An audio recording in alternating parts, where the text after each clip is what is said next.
এমন কিয়ামতের ময়দান, এমন বিভীষিকাময় মুহূর্ত, এই কঠিন আযাব আমরা সহ্য করতে পারবো না। মূসা পয়গম্বর বলবেন, ও উম্মতরা রে, আজকে আমার সুপারিশ কোনো কাজ হবে না। মূসা পয়গম্বর আর এক পয়গম্বরকে দেখে দিবে, উম্মতরা রে আল্লাহকে দেখে বলবেন। ঈসা পয়গম্বরের কাছে গিয়া উম্মতরা বলবে, ওগো আল্লাহর পয়গম্বর ঈসা, আল্লাহ তো আপনাকে দুনিয়াতে শ্রেষ্ঠ বাবা ছাড়া দুনিয়াতে পাঠাইছেন, আপনার মর্যাদা তো আল্লাহর কাছে অনেক বেশি গো। ওগো আল্লাহর পয়গম্বর ঈসা, আপনি আজকে আমাদের জন্য একটু নাজাতের ফয়সালা করিয়া দেন। ঈসা পয়গম্বর বলবে, আজকে আমার কোনো অধিকার নাই, আমার কোনো সুপারিশ আজকে গ্রহণ করা হবে না। ঈসা আলাইহিস সালাতু ওয়াস সালাম নিয়ে যাবেন সর্বশেষ রহমাতুল লিল আলামিন, দু জাহানের সরদার আকায়ে নাম তাজদারে মদিনা রহমাতুল লিল আলামিনের কাছে বলবেন, ও নবী, আপনার এই উম্মতের জন্য আপনারা সুপারিশ করুন। সকল উম্মতরা একত্রিত হয়ে আল্লাহর পয়গম্বর রহমাতুল লিল আলামিনের কাছে যাবেন। আল্লাহ তো এই নবীকে পাঠাইছেন তামাম জাহানের রহমত স্বরূপ। কেমন রহমত স্বরূপ পাঠাইছেন আল্লাহ নিজে ইরশাদ করে জানিয়ে দেন, ওয়ামা আরসালনাকা ইল্লা রাহমাতাল লিল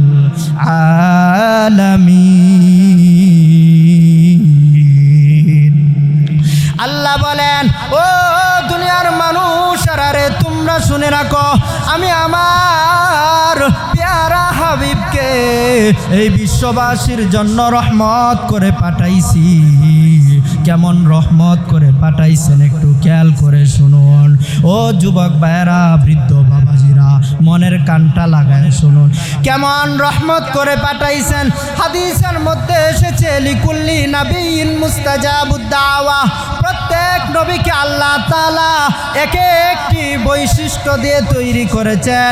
প্রত্যেক নবীকে এমন একটি স্পেশাল দোয়া দিয়েছিলেন, যেই দোয়া নবীরা করলে পরে আল্লাহ সরাসরি কবুল করেন। প্রতিটি নবী তারা এই দোয়াকে দুনিয়াতে কাজে লাগাইছে, কিন্তু আমার নবী, আপনার নবী রাহমাতুল লিল আলামিন, তার এই স্পেশাল দোয়াটাকে আমাদের জন্য কাজে লাগানোর জন্য, কাল কিয়ামতের ময়দানের জন্য, কাল আল্লাহর পয়গম্বর বলেন, আমার এই স্পেশাল দোয়াটা আমি দুনিয়াতে কাজে লাগাই নাই, কিয়ামতের ময়দানে আমার উম্মতরা যখন ইয়া নাফসি ইয়া নাফসি বলবে, তখন আমি আল্লাহর কাছে আমার উম্মতের জন্য এই দোয়াটা কাজে লাগাইব। জোরে যেরকম সুবহানাল্লাহ। আল্লাহ বলেন, তামাম জাহানের সব কিছুই শেষ হয়ে যাইবে, শুধুমাত্র আমি আল্লাহর সত্তাটা বাকি থাকবে, আমি আল্লাহ একমাত্র বাকি থাকব। আর যা কিছু আছে কুল কায়নাতের মধ্যে, আসমান জমিনের মধ্যে যা কিছু আছে সবগুলা শেষ হয়ে যাইবে। আল্লাহ তাআলা সূরাতুল জিলজালের মধ্যে নবী পয়গম্বরের উপর আয়াত নাজিল করে জানিয়ে দেন, ও আমার পয়গম্বর মুহাম্মদ, আপনি মানুষকে জানিয়ে দিন, ইযা যুলজিলাতিল আরদু জিলজালাহা ওয়া আখরাজাতিল আরদু আসকালাহা ওয়া ক্বালাল ইনসান ওয়া ক্বালাল ইনসানু মা লাহা। আল্লাহ তাআলা বলেন, ও দুনিয়ার মানুষেরা রে, তোমরা শুনে রাখো, আমি আল্লাহ তাআলা আসমান সৃষ্টি করেছি, জমিন সৃষ্টি করেছি, এই সবগুলা একটা সময় আসবে, ধ্বংস হয়ে যাইবে। তোমরা কি ওই সময়ের কথা স্মরণ করো না রে মানুষ? ইযা যুলজিলাতিল আরদু জিলজালাহা, যখন প্রকম্পন সৃষ্টি হবে, আসমান জমিন প্রকম্পনে প্রকম্পিত হবে, ওই সময়ের কথা তোমরা স্মরণ করো। ওয়া আখরাজাতিল আরদু আসকালাহা, আল্লাহ পাক বলেন যেদিন কিয়ামত সংঘটিত হবে, আসমান জমিন উলট পালট শুরু হয়ে যাইবে। আল্লাহ পাক ইসরাফিল আলাইহিস সালাতু ওয়াস সালামকে নির্দেশ দিবেন, ও আমার ফেরেশতা ইসরাফিল, আল্লাহ তাআলা ইসরাফিলকে তৈরি করে রেখেছেন তার হুকুম মানার জন্য। ইসরাফিল আলাইহিস সালাতু ওয়াস সালামকে আল্লাহ তাআলা যেদিন থেকে তাকে নির্দেশ দিবেন, যেই সময় তাকে নির্দেশ দিবেন, সরাসরি আল্লাহ পাকের নির্দেশ তখন সে পালন করবে। হাদিসের মধ্যে এসেছে আল্লাহ তাআলার এই ফেরেশতা আল্লাহ পাকের এই হুকুম কখন সে আল্লাহ তাআলা তার উপর জারি করবেন, এই হুকুমের প্রতি সে আকৃষ্ট হয়ে আছে। তার কানগুলাকে আসমান এবং জমিনের ভিতরে লাগিয়ে দেওয়া হয়েছে। হাদিসের মধ্যে এসেছে ইসরাফিলের ফুৎকারের সিংহাটা থাকবে সিংহার মতো, গরুর শিং যেমন থাকে এমন শিংওয়ালা, এমন শিংওয়ালা ইসরাফিল তার সিংহা নিয়ে দাঁড়িয়ে থাকবে। হাদিসের মধ্যে এসেছে ওই সিংহের মাথাটা থাকবে আসমান এবং জমিনের সম পরিমাণ বড় মাথাওয়ালা ইসরাফিলের সিংহা থাকবে। এই আল্লাহর ফেরেশতা আল্লাহ পাকের ওই নির্দেশের উপর আছে। আল্লাহ কখন আদেশ করবেন এই সাহাবীকে, ও আমার ফেরেশতা ইসরাফিল, তুমি আমার আদেশ পালন করো, আজকে কিয়ামত ঘটাইয়া দাও। হাদিসের মধ্যে এসেছে আল্লাহ তাকে নির্দেশ দিবেন, সে পালন করতে আর দেরি করবে না। ইসরাফিল ফেরেশতা যখন ফুৎকার দিবে, সাথে সাথে জমিনগুলা তামা তামা হয়ে যাইবে। এত কিছু ধন সম্পদ মালিক হইছে রে মুমিন, কোনো কিছুই অবশিষ্ট থাকবে না, সব কিছু বিনষ্ট হয়ে যাইবে। আল্লাহ তাআলা সূরাতুল জিলজালের মধ্যে উল্লেখ করেন, ইজা যুলজিলাতিল আরদু জিলজালাহা ওয়া আখরাজাতিল আরদু আসকালাহা। ও দুনিয়ার মানুষ শুনে রাখো, যেদিন আসমান জমিন প্রকম্পন শুরু হয়ে যাবে, আসমান জমিন উলট পালট হয়ে যাইবে। ওয়া আখরাজাতিল আরদু আসকালাহা, জমিন তার ভারসমূহকে বের করে দিবে। ওয়া ক্বালাল ইনসানু মা লাহা, মানুষ তখন বলা বলি করা শুরু করবে, হায় হায় আজকে আমাদের এমন কি হইল, আজকে আমরা আমাদের জায়গার মধ্যে ঠিক থাকতে পারি নাই, এত অর্থ সম্পদ কামাইলাম, এত ঘর বাড়ি বানাইলাম, কিন্তু আজকে ঘরের মধ্যে জায়গা হয় না, সব কিছু আজকে তস্ত নষ্ট হয়ে যাচ্ছে, বিধ্বস্ত হয়ে যাচ্ছে। এর কারণ কি? মানুষ তখন বলা বলি শুরু করবে, ওয়াকালাল ইনসানু মা লাহা, আজকে আমাদের এমন কি হইল।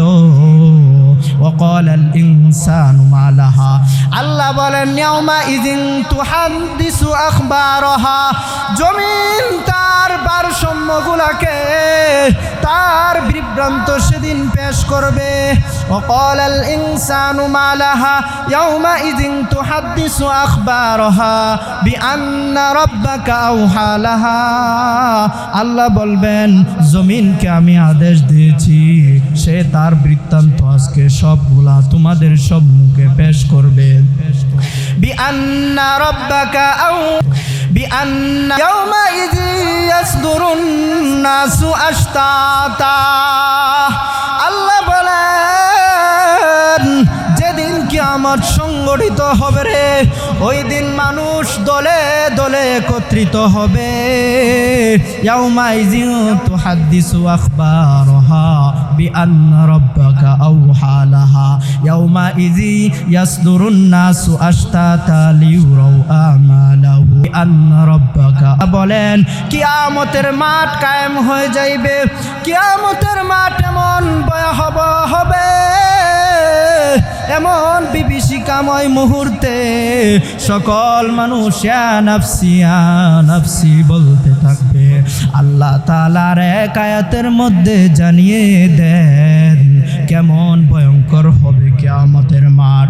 ইয়া আইয়ুহান নাসুত্তাকু রাব্বাকুম ইন্না যালজালাতাস সাআতি শাইউন আযীম। হে মানুষ, তোমরা তোমাদের সেই রবকে ভয় করো। ইন্না যালজালাতাস সাআতি শাইউন আযীম, যেই রব তোমাদের জন্য কঠিন শাস্তি আযাব, কঠিন শাস্তি তোমাদের জন্য নির্ধারণ করে রেখেছে। ইন্না যালজালাতাস সাআতি শাইউন আযীম, তোমরা সেই রবকে ভয় করো যেই রব ইন্না যালজালাতাস সাআতি শাইউন আযীম, যেই রবের প্রকম্পন হবে খুব কঠিন। কেমন কঠিন হবে? আল্লাহ বলেন কিয়ামতের মাঠ এমন বিভীষিকাময় হবে রে ভাই। ইয়াউমা তারাউনাহা তাযহালু কুল্লু মুরদিআতিন আম্মা আরদাআত ওয়া তাদউ কুল্লু যাতি হামলিন হামলাহা ওয়া তারান নাসা সুকারা ওয়া মা হুম বিসুকারা ওয়ালাকিন্নাল্লাহা আযাব শাদীদ ওয়ালাকিন্না আযাবাল্লাহি শাদীদ। আল্লাহ বলেন কিয়ামতের মাঠ কেমন হবে রে মানুষ, একটু দিলের কানটা লাগায় শুনো। ও আমার পর্দার অন্তরালের মা, ও যুবক ভাইরা, বৃদ্ধ বাবারা, দিলের কানটা লাগায় শুনুন। কিয়ামতের মাঠ, হাসরের ময়দান কেমন ভয়ঙ্কর হবে। আল্লাহ বলেন ইয়াউমা তারাউনাহা তাযহালু কুল্লু মুরদিআতিন, সেদিন মানুষ এমনভাবে ভুলে যাবে দুধ দানকারিনী মা, তার দুধ দেনেওয়ালা, দুধ দানকারিনী মা তার দুধওয়ালা সন্তানকে ভুলে যাবে। আল্লাহ বলেন শুধু তাই নয়, গর্ভবতী মায়েরা তাদের গর্ভপাত ঘটায় ফেলবে। গর্ভবতী মায়েরা তাদের গর্ভপাত ঘটায় ফেলবে। এমন বিভীষিকাময় মুহূর্ত হবে, মানুষকে দেখলে মনে হবে তারা বেহুশ, অথচ তারা বেহুশ না। আল্লাহর আযাবের ভয়ে তাদের এমন অবস্থা হবে, তাদেরকে দেখলে মনে হবে তারা বেহুশ হয়ে গেছে। ও দুনিয়ার মানুষ, দিলের কানটা লাগায় শুনুন, আসরের ময়দানটা এমন ভয়াবহ হবে। দুনিয়াতে বাবা একজন আরেকজনকে সাহায্য করে, সন্তান মা বাবাকে সাহায্য করে, মা বাবা সন্তানকে সাহায্য করে, ভাই ভাইকে সাহায্য করে, ভাই বোনকে সাহায্য করে, বোন ভাইকে সাহায্য করে, এক আত্মীয় অপর আত্মীয়কে সাহায্য করে। কিন্তু যেদিন কিয়ামতের মাঠ কায়েম হয়ে যাইবে, এদিন একে একে প্রত্যেকে ইয়া নাফসি ইয়া নাফসি বলতে থাকবে। ভাই বাবাকে চিনবে না, ভাই ভাইকে চিনবে না, পিতা মাতা সন্তানকে চিনবে না, সন্তান পিতা মাতাকে চিনবে না। এমন কঠিন বিভীষিকাময় মুহূর্তে আপনার আমার জন্য ছায়া স্বরূপ, রহমত স্বরূপ যেই জিনিসটা দাঁড়াবে, সেটা হচ্ছে আপনার আমার নেক আমল। এই নেক আমল যদি করে যাইতে পারি, আল্লাহ পাক ওই কিয়ামতের মাঠে, হাসরের ময়দানে মানুষগুলা যখন উলঙ্গ অবস্থায় উঠবে, কঠিন অবস্থায় উঠবে, তখন আপনাকে আমাকে ওই নেক আমলগুলা ছায়া দান করবেন। জোরে জোরে কোন সুবহানাল্লাহ। আল্লাহর পয়গম্বর বলেন ইহশারুন নাসু ইয়াউমাল কিয়ামাতি হুফাতান উরাতান গুরলান, কিয়ামতের মাঠ যেদিন কায়েম হবে, ওই দিন মানুষে কেমন ভাবে উঠবে ভাই একটু দিলের কানটা লাগায় শুনুন। হুফাতান উরাতান, উলঙ্গ অবস্থায় কিয়ামতের ময়দানে উঠবে, এবং উরাতান, কতলাবিহীন অবস্থায় কিয়ামতের মাঠে উঠবে। কালি পায়ে কিয়ামতের মাঠে মানুষ উঠবে, বিবস্ত্র অবস্থায় উঠবে। আম্মা জান আয়েশা নবী পয়গম্বরকে বলেন, ইয়া রাসূলুল্লাহ, ওয়ান নিসা ওয়ার রিজালা ইজতামা ইয়ানজুরু বা'দুহুম ইলা বা'দ। ও আল্লাহর হাবিব, কিয়ামতের ময়দানে নারী পুরুষরা যখন এভাবে উলঙ্গ হয়ে উঠবে, তাদের একের প্রতি কি আরেকজনের নজরও যাবে কিনা গো আল্লাহর রাসূল? নবী পয়গম্বর বলবেন, ইয়া আয়েশা, আল আমরু আশাদ্দু মিন আইয়ানজুরা বা'দুহুম ইলা বা'দ। তোমরা শুনে রাখো, কিয়ামতের মাঠ এমন কঠিন মাঠ হবে, সকলেই নিজেকে নিজে নিয়ে ব্যস্ত থাকবে। ইয়া নাফসি, ইয়া নাফসি বলতে থাকবে রে ভাই। এমন কঠিন বিভীষিকাময় মুহূর্তে আপনার আমার সম্মুখে যে জিনিসটা রহমত হয়ে দাঁড়াবে, সেটা হচ্ছে আপনার আমার নেক আমল। বুখারী মুসলিম শরীফের মধ্যে হাদিসটা এসেছে, আল্লাহর নবীর সাহাবী হযরতে আবু হুরায়রা রাদিয়াল্লাহু তাআলা আনহু বলেন, কিয়ামতের মাঠ যেদিন কায়েম হবে, ওই দিন আল্লাহ তাআলা 7 শ্রেণীর মানুষকে আরশের নিচে ছায়া দান করবেন। ওই দিন এই আরশের ছায়া ছাড়া আর কোনো ছায়া থাকবে না। মানুষ ইয়া নাফসি, ইয়া নাফসি করে দৌড়াতে থাকবে। হাদিসের মধ্যে এসেছে, সকল মানুষ কিয়ামতের ভয়ঙ্কর লেলিহান দেখে, অবস্থা দেখে দৌড়াইতে থাকবে। দৌড়ায়া দৌড়ায়া তারা যাইবে আমাদের আদি পিতা হযরত আদম পয়গম্বরের কাছে গিয়া বলবে, আনতা আবুল বাশার, ও আদম নবী, আপনি হলেন দুনিয়ার শ্রেষ্ঠ মানুষ। সর্বপ্রথম আপনাকে আল্লাহ তাআলা সৃষ্টি করেছেন, আপনি হলেন আমাদের পিতা। আজকে আপনি আমাদের জন্য সুপারিশ করুন গো নবী। আদম পয়গম্বর বলবেন, আজকে আমার কোনো সুপারিশ কাজ হবে না। আদম নবী নূহ পয়গম্বরকে দেখিয়ে দিবেন। সমস্ত মানুষ দৌড়াদৌড়ি করে নূহ পয়গম্বরের কাছে যাবে। নূহ পয়গম্বরের কাছে গিয়া বলবে, ওগো আল্লাহর পয়গম্বর, আল্লাহ তো আপনাকে অনেক ভালোবাসছেন, যার কারণে দুনিয়াকে দ্বিতীয়বার আপনার জন্য সৃষ্টি করেছেন। অতএব আপনি আমাদের জন্য একটু দোয়া করুন, আল্লাহ যেন আমাদেরকে কিয়ামতের এই কঠিন ময়দান থেকে হেফাজত করে। নূহ পয়গম্বর বলবেন, না না না, আজকে আমার কোনো সুপারিশ গ্রহণযোগ্য হবে না। উম্মতেরা দৌড়াইতে থাকবে। দৌড়ায়া দৌড়ায়া নূহ পয়গম্বর মূসা আলাইহিস সালামকে দেখিয়ে দিবেন। উম্মতেরা মূসা পয়গম্বরের কাছে গিয়া বলবে, ওগো আল্লাহর নবী মূসা, ওয়া কাল্লামাল্লাহু মূসা তাকলিমা, ও আল্লাহর পয়গম্বর মূসা, আপনি তো আল্লাহর সঙ্গে দুনিয়াতে কথা বলেছেন গো। ও আল্লাহর নবী মূসা, আমাদেরকে আজকে আপনি একটু সুপারিশ করুন। এমন কিয়ামতের ময়দান, এমন বিভীষিকাময় মুহূর্ত, এই কঠিন আযাব আমরা সহ্য করতে পারবো না। মূসা পয়গম্বর বলবেন, ও উম্মতেরা রে, আজকে আমার সুপারিশ কোনো কাজ হবে না। মূসা পয়গম্বর আর এক পয়গম্বরকে দেখে দিবেন, ঈসা রূহুল্লাহকে দেখে বলবেন, ঈসা পয়গম্বরের কাছে গিয়া উম্মতেরা বলবে, ওগো আল্লাহর পয়গম্বর ঈসা, আল্লাহ তো আপনাকে দুনিয়াতে শ্রেষ্ঠ বাবা ছাড়া দুনিয়াতে পাঠাইছেন, আপনার মর্যাদা তো আল্লাহর কাছে অনেক বেশি গো। ওগো আল্লাহর পয়গম্বর ঈসা, আপনি আজকে আমাদের জন্য একটু নাজাতের ফয়সালা করিয়া দেন। ঈসা পয়গম্বর বলবে আজকে আমার কোনো অধিকার নাই, আমার কোনো সুপারিশ আজকে গ্রহণ করা হবে না। ঈসা আলাইহিস সালাতু ওয়াস সালাম নিয়ে যাবেন সর্বশেষ রহমাতুল লিল আলামিন, দু জাহানের সরদার আকায়ে নাম তাজদারে মদিনা রহমাতুল লিল আলামিনের কাছে বলবেন, ও নবী আপনার এই উম্মতের জন্য আপনারা সুপারিশ করুন। সকল উম্মতরা একত্রিত হয়ে আল্লাহর পয়গম্বর রহমাতুল লিল আলামিনের কাছে যাবেন।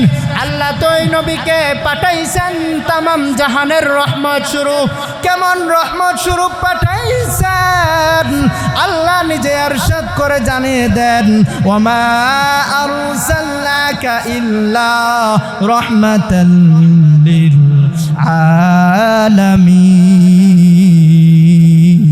আলামিন। আল্লাহ বলেন, ও দুনিয়ার মানুষ আরে তোমরা শুনে রাখো, আমি আমার প্যারা হাবিবকে এই বিশ্ববাসীর জন্য রহমত করে পাঠাইছি। কেমন রহমত করে পাঠাইছেন একটু খেয়াল করে শুনুন। ও যুবক ভাইয়েরা, বৃদ্ধ বাবাজিরা, মনের কানটা লাগায় শুনুন কেমন রহমত করে পাঠাইছেন। হাদিসের মধ্যে এসেছে লিকুল্লি নাবিয়্যিন মুস্তাজাবুদ দাওয়া, প্রত্যেক নবীকে আল্লাহ তাআলা এক একটি বৈশিষ্ট্য দিয়ে তৈরি করেছেন। প্রত্যেক নবীকে এমন একটি স্পেশাল দোয়া দিয়েছিলেন, যেই দোয়া নবীরা করলে পরে আল্লাহ সরাসরি কবুল করেন। প্রতিটি নবী তারা এই দোয়াকে দুনিয়াতে কাজে লাগাইছে, কিন্তু আমার নবী, আপনার নবী রাহমাতুল লিল আলামিন, তার এই স্পেশাল দোয়াটাকে আমাদের জন্য কাজে লাগানোর জন্য কাল কিয়ামতের ময়দানের জন্য রেখে দিয়েছেন। আল্লাহর পয়গম্বর বলেন, আমার এই স্পেশাল দোয়াটা আমি দুনিয়াতে কাজে লাগাই নাই, কিয়ামতের ময়দানে আমার উম্মতরা যখন ইয়া নাফসি বলবে, তখন আমি আল্লাহর কাছে আমার উম্মতের জন্য এই দোয়াটা কাজে লাগাইব। জোরে যেরকম সুবহানাল্লাহ। হাদিসের মধ্যে এসেছে আল্লাহর পয়গম্বর তার এই দোয়াটাকে কিয়ামতের ময়দানের জন্য রিজার্ভ করে দিয়েছেন। কাল হাসরের ময়দানে উম্মতরা যখন নবীর কাছে সুপারিশ করবে, আল্লাহর পয়গম্বর তার উম্মতের জন্য এই দোয়াটা কাজে লাগাইবেন। জোরে যেরকম সুবহানাল্লাহ। আল্লাহর নবী হাদিসে পাকের মধ্যে বলেন, এমন সময় আপনার আমার কিয়ামতের ময়দানে ছায়া দরকার আছে কিনা? জোরে যেরকম ছায়া দরকার আছে। কাল কিয়ামতের ময়দানে সূর্যটা যখন মাথার উপরে টকবক করবে, মাথার কুলিগুলি দাউ দাউ করে টকবক করে জ্বলে জ্বলে চোখ দিয়া, নাক দিয়া, মুখ দিয়া বের হবে। এমন কঠিন বিভীষিকাময় মুহূর্তে আল্লাহর পয়গম্বর বলেন, 7 শ্রেণীর ব্যক্তিকে আরশের নিচে ছায়া দান করা হবে। যে আরশের নিচে একমাত্র এই 7টি বৈশিষ্ট্য যেই ব্যক্তি অর্জন করতে পারবে, যাদের মধ্যে এই 7টি বৈশিষ্ট্য পাওয়া যাবে, আল্লাহর পয়গম্বর বলেন আরশের নিচে আল্লাহ তাদেরকে ছায়া দেবেন। জোরে যেরকম সুবহানাল্লাহ।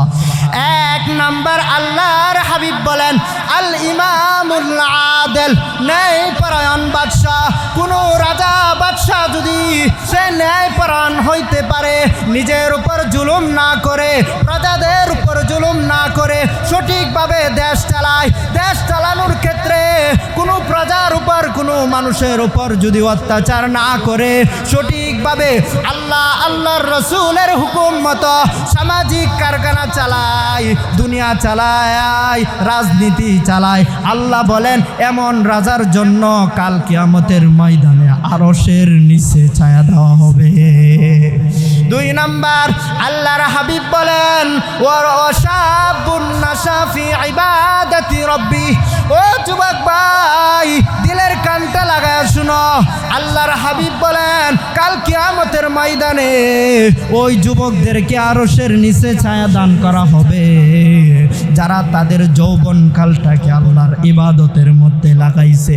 কারণ মানুষ যৌবনকাল যখন থাকে তখন তার মধ্যে গুনাহ করারও প্রভাব থাকে।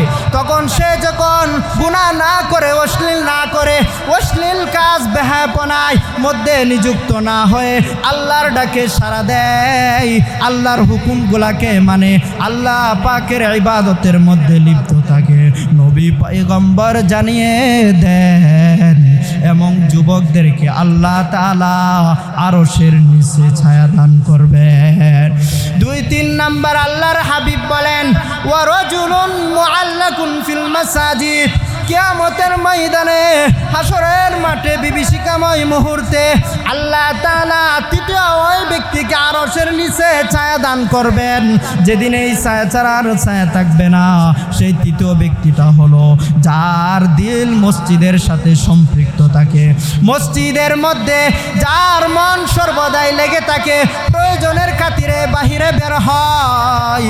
এই মসজিদের সাথে সম্পৃক্ত থাকা ব্যক্তিকে আল্লাহ তাআলা কিয়ামতের ময়দানে আরশের নিচে ছায়া দিবেন। 4 নাম্বার আল্লাহর হাবিব বলেন ওয়া রাজুলুন তাহাব্বা ফিল্লাহ ইজতামা আলাইহি ওয়া তাফাররাকা আলাইহি ওয়া রাজুলানে, এমন 2 ব্যক্তিকে আল্লাহ তাআলা আরশের নিচে ছায়া দান করবেন। তাহাব্বা ফিল্লাহ, যারা একে অপরকে ভালোবাসে আল্লাহর জন্য, ইজতামা আলাইহি, আল্লাহর পয়গম্বর বলেন তাদের ভালোবাসাটা হয় আল্লাহর জন্য, ওয়া তাফাররাকা আলাইহি, তাদের বিচ্ছেদটাও হয় আল্লাহর জন্য। আল্লাহর জন্য যদি ভালোবাসা হয়, আল্লাহর জন্য যদি বিচ্ছেদটা হয়, ওই সমস্ত ব্যক্তিকে আল্লাহ তাআলা আরশের নিচে ছায়া দান করবেন। 5 নম্বর ব্যক্তি আল্লাহর হাবিব বলেন ওয়া রাজুলুন তাসাদ্দাকা ইখফাআন হাত্তা লা তা'লামা শিমালুহু মা তুনফিকু ইয়ামিনুহু, কাল কিয়ামতের ময়দানে আরশের নিচে ওই ব্যক্তিকে ছায়া দান করা হবে যেই ব্যক্তি আল্লাহর রাস্তায় দান করবে গোপনে গোপনে। তার ডান হাতে কি দান করেছে তার বাম হাত জানে না, এমন ব্যক্তিকে কাল কিয়ামতের ময়দানে আরশের নিচে ছায়া দান করবেন। জোরে জোরে কোন সুবহানাল্লাহ।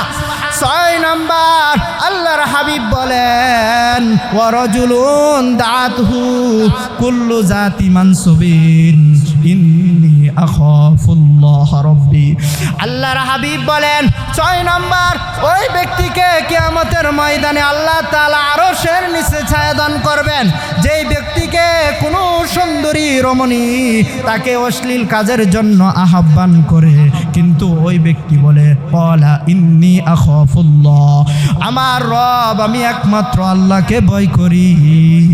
এরকম আল্লাহকে ভীতিকারী ব্যক্তিকে আল্লাহ তাআলা কিয়ামতের ময়দানে আরশের নিচে ছায়া দান করবেন। 7 নম্বর আল্লাহর হাবিব বলেন কিয়ামতের ময়দানে 7ম নম্বর ব্যক্তি যে কিনা আরশের নিচে ছায়া দান করবেন, আল্লাহ তাআলা যাকে আরশের নিচে ছায়া দিবেন সেই ব্যক্তি হলো ওয়া যাকারাল্লাহ, যেই ব্যক্তি আল্লাহকে স্মরণ করে খালিয়ান ফাফাসাত আইনাহু, আল্লাহকে স্মরণ করে করে চোখের পানিগুলা ছেড়ে দেয়, আল্লাহর ভয়ে ভীতসন্ত্র হয়ে চোখের পানিগুলা, যেই ব্যক্তি চোখ থেকে পানিগুলা ফেলে আল্লাহর ভয়ে,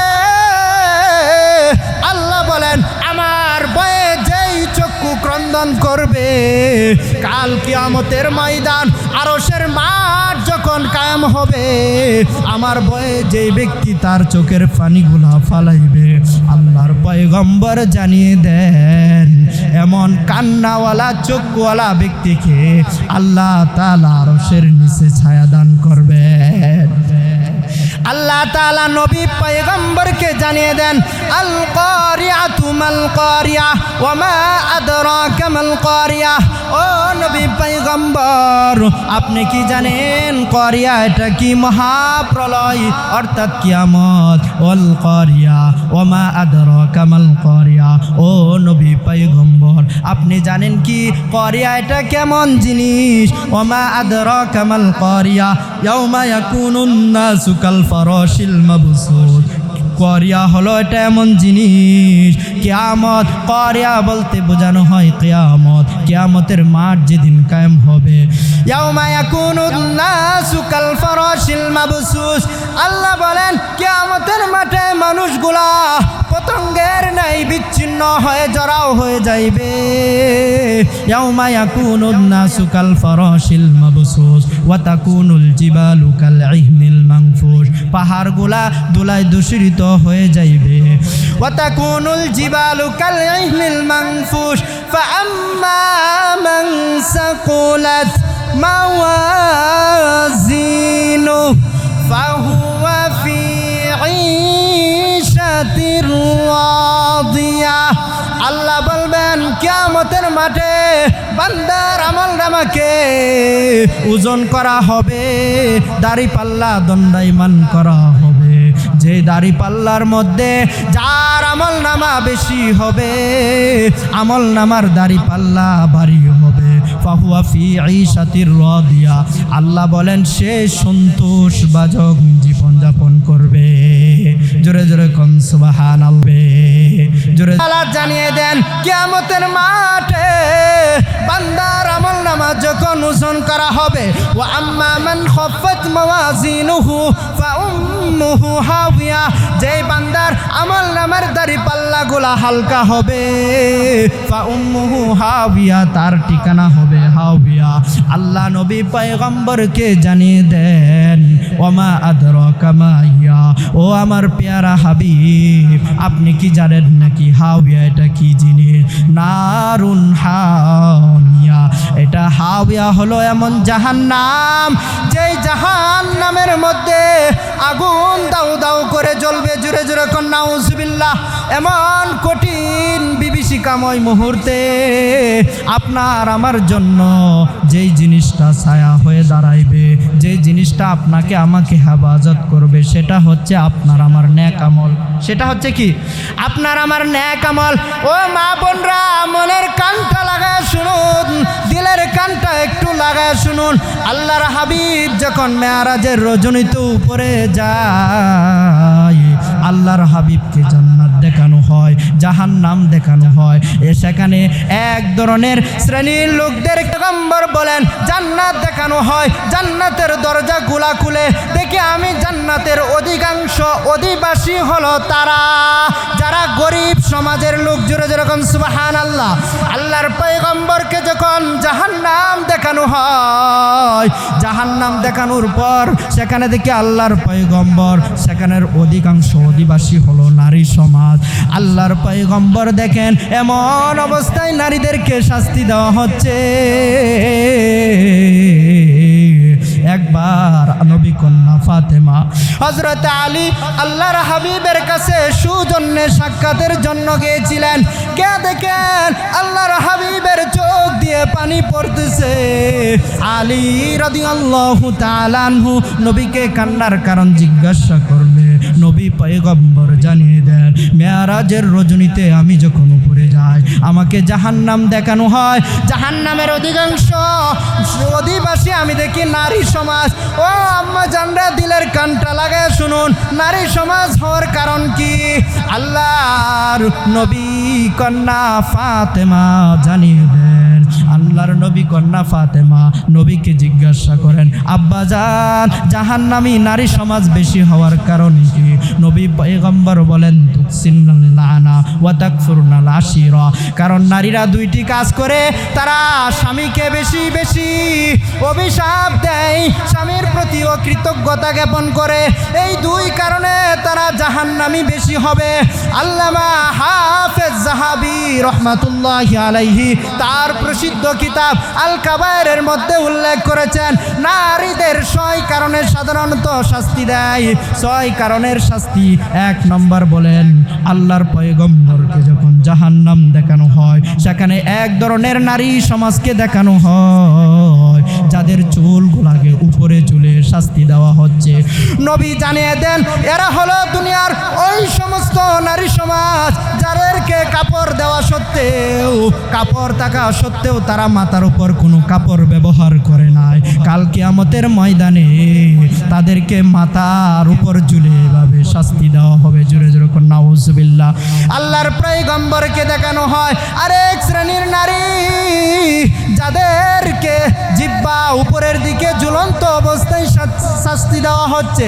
নবী পয়গম্বর তাদের শাস্তির কারণ জানিয়ে দেন, এরা হলো দুনিয়ার ওই সমস্ত নারী যারা তাদের স্বামীকে বকাঝকা করে, শ্বশুর শাশুড়িকে বকাঝকা করে, আত্মীয় স্বজনকে বকাঝকা করে, তাদের সাথে ঝগড়া করে, ফাসাদ করে। যে জিহ্বা দিয়ে শ্বশুর শাশুড়িকে গালি দাও, ও মা শুনে রাখো, ও বোন শুনে রাখো, কাল কিয়ামতের ময়দানে এই জিহ্বাই তোমার জন্য জাহান্নামের কাল হয়ে দাঁড়াইবে। এই জন্য আমি তোমাদের পাগুলা ধরে বলে যাই, তোমার জিহ্বাকে তুমি হেফাজত করো, নিয়ন্ত্রণ করো। আল্লাহর পয়গম্বর নারী শাস্তির 3য় কারণ জানিয়ে দেন। এক ধরনের নারীদেরকে দেখেন, তাদের লজ্জাস্থানগুলা এবং তাদের স্তনগুলা উপরের দিকে ঝুলন্ত রেখে শাস্তি দেওয়া হয়। নবী পয়গম্বর জানিয়ে দেন, এরা হলো দুনিয়ার ওই সমস্ত নারী যারা তাদের স্বামী থাকা সত্ত্বেও ব্যভিচার করত, জিনা করত। এই জিনা করার কারণে আল্লাহ তাআলা কাল কিয়ামতের ময়দানে এমন কঠিন শাস্তি দিবেন। জোরে জোরে কোন নাউজুবিল্লাহ। আল্লাহর পয়গম্বর এভাবে বিভিন্ন শাস্তির কথা জানিয়ে দেন। আল্লাহ তাআলা নিজে ইরশাদ করেন, ওয়াকরনা ফি বুয়ুতিকুন্না ওয়ালা তাবাররাজনা তাবাররুজাল জাহিলিয়াতিল উলা। ও নারী সমাজ, তোমরা যখন ঘর থেকে বের হইবা, ওয়ালা তাবাররাজনা তাবাররুজাল জাহিলিয়াতিল উলা, আয়ামে জাহিলিয়াতের লোকরা যেভাবে চলাফেরা করছে তোমরা সেভাবে বের হও না। বর্তমান সমাজের দিকে তাকাইলে দেখা যায় মা বোনরা রাস্তাঘাটে বেপরদায় বের হয়, কাপড় দাপড় ঠিক থাকে না। আমি তোমাদেরকে বলে যাই, কাল কিয়ামতের ময়দান, ওই কঠিন হাসরের ময়দান থেকে তুমি যদি বাঁচতে চাও গো মা, তাহলে পর্দা করো।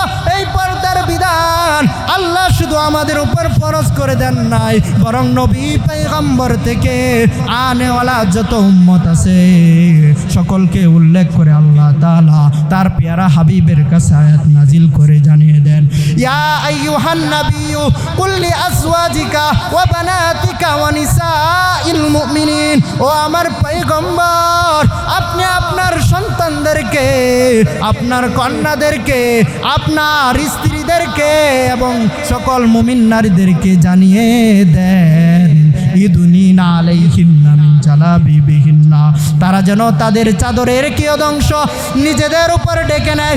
যালিকা আদনা আইয়ুরাফনা ফালা ইউযাইন। এই করলে আল্লাহ তাআলা বলেন তাদের জন্য সুন্দর হবে। ফালা ইউযাইন, তাদেরকে কোনো লম্পট ধরবে না, কোনো শত্রুতা তাদেরকে ধরবে না। হাদিসের মধ্যে এসেছে, নারীরা যখন বেপরদা অবস্থায় বের হয়, শয়তান তার পিছু পিছু ছুটে যায়, শয়তান তার পিছনে লেগে যায়। ও মা, ও বোন, তোমার দিলের কানটা লাগায় শুনো, কিয়ামতের কঠিন শাস্তি থেকে যদি তুমি বাঁচতে চাও তাহলে তুমি পর্দা করো, পর্দার বিধান মানো। তুমি যদি পর্দা করে যাইতে পারো, কাল কিয়ামতের জান্নাত তোমার জন্য অপেক্ষা করছে। আল্লাহর হাবিব বলেন, ও দুনিয়ার মানুষ, 5টি বিষয় আসার আগে তোমরা গনিমত মনে করো। ইগতানিম খামসান ক্বাবলা খামসিন শাবাবাকা ক্বাবলা হারামিক। তুমি তোমার যৌবনটাকে, তোমার বার্ধক্য আসার আগে তুমি গনিমত মনে করো। শাবাবাকা ক্বাবলা হারামিক ওয়া সিহাতাকা ক্বাবলা সুকুমিক। অসুস্থ হয়ে যাওয়ার পূর্বে তুমি তোমার সুস্থতাকে গনিমত মনে করো। ওয়া ফারাগাকা ক্বাবলা শুগুলিক, তোমার অবসরতাটাকে, ব্যস্ত হওয়ার আগে আগে তুমি গনিমত মনে করো। ও গিনাকা কবলা ফাকরি, দরিদ্র আসার আগে তুমি তোমার দানতটাকে গনিমত মনে করো। ও হায়াতাকা কবলা মাউতিক, মৃত্যু আসার আগে তুমি তোমার এই হায়াতটাকে তুমি গনিমত মনে করো। ও ভাই খেয়াল করে শুনুন, আল্লাহ তাআলা দেখেন আমাদের সম্মুখে কত মানুষকে অসুস্থ বানায়, হাসপাতালের বেডের মধ্যে কাতরায়। যে অসুস্থ হয় সেই বুঝে জ্বালা, অসুস্থতার যে কি যন্ত্রণা। আল্লাহ তাআলা আপনাকে আমাকে সুস্থ রেখেছে। আল্লাহর হাবিব বলেন এই সুস্থটাকে তোমরা গনিমত মনে করো। আল্লাহ যেই সম্পত্তি দিয়েছেন এই সম্পত্তি আল্লাহর রাস্তায় ব্যয় করো। যদি ব্যয় করতে পারো, আল্লাহ বলেন এরাই হলো মুত্তাকিন, উলাইকা আলা হুদাম মির রাব্বিহিম ওয়া উলাইকা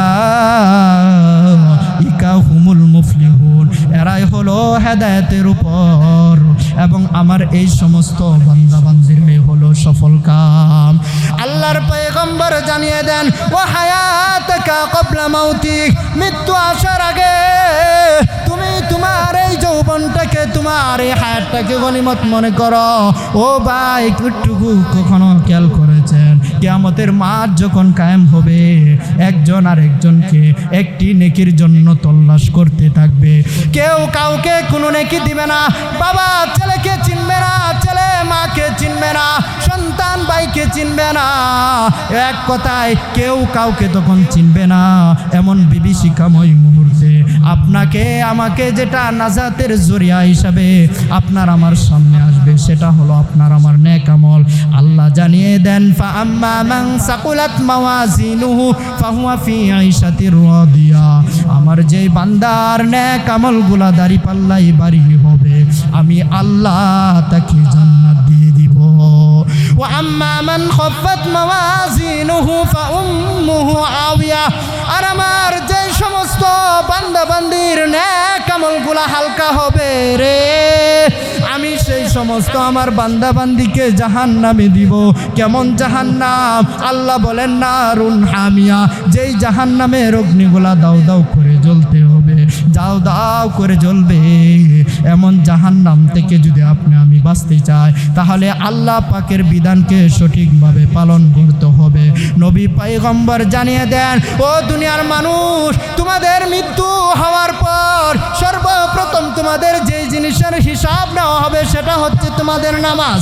আউয়ালু মা ইউহাসাবু বিহিল আবদু ইয়াউমাল কিয়ামাতিস সালাহ, বান্দার সর্বপ্রথম নামাজের হিসাব নেওয়া হবে। যার নামাজ ঠিক হবে তার সমস্ত আমলগুলা ঠিক বলে গণ্য হবে, আর যার নামাজই নষ্ট হবে তার সমস্ত আমলগুলা নষ্ট হয়ে যাইবে। আর এক হাদিসের মধ্যে নবী পয়গম্বর জানিয়ে